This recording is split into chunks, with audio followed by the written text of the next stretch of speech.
Yes, Madam Speaker, I'd like to yield 5 minutes to my distinguished colleague from Nebraska, Mr. Fortenberry, the chief sponsor of this resolution. The gentleman from Nebraska is recognized for 5 minutes. Thank you, Madam Speaker, and I thank the gentleman for the time. Madam Speaker, as we all know, this Sunday, millions of Americans will celebrate the 102nd Mother's Day. The dedication, the grace, and the love of our mothers are written on all of our hearts and the history of our nation, and I think it can be rightly said that the great character of America is due to the collective visionary might of the American mother. President Abraham Lincoln elucidated this very well, and I'll quote him.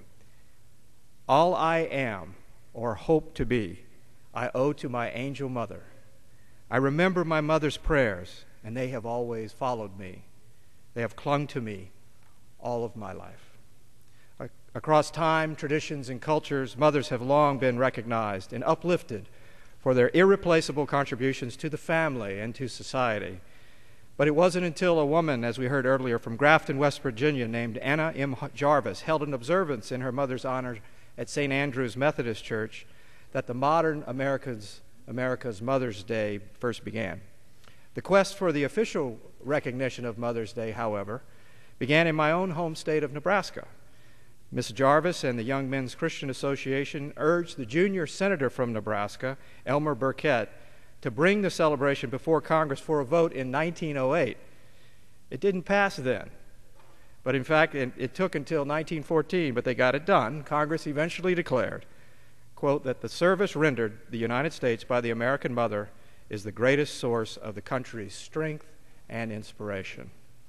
Since that time, our society has undergone vast transformations, but it is a testament to the enduring role of the family as the true foundation of America that Mother's Day still stands strong, even amid the nuances of modernity.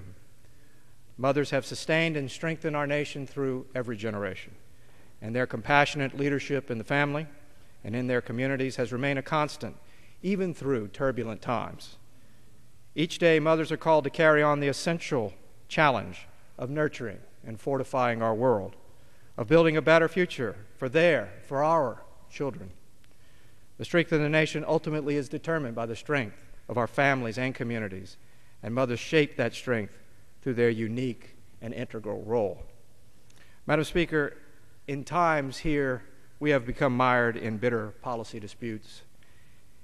I believe it is refreshing to come together as a body now to honor the women who have literally given us the breath to stand on this floor, defend our convictions, and maybe to try to effect some good in this world. We join with millions of Americans, echoing the father of our country, George Washington, who said, "All I am, I owe to my mother. I attribute all my success in life to the moral, intellectual, and physical education I received from her." Madam Speaker, I appreciate the time, and I urge my colleagues to support this timeless resolution, and I yield back to the gentleman.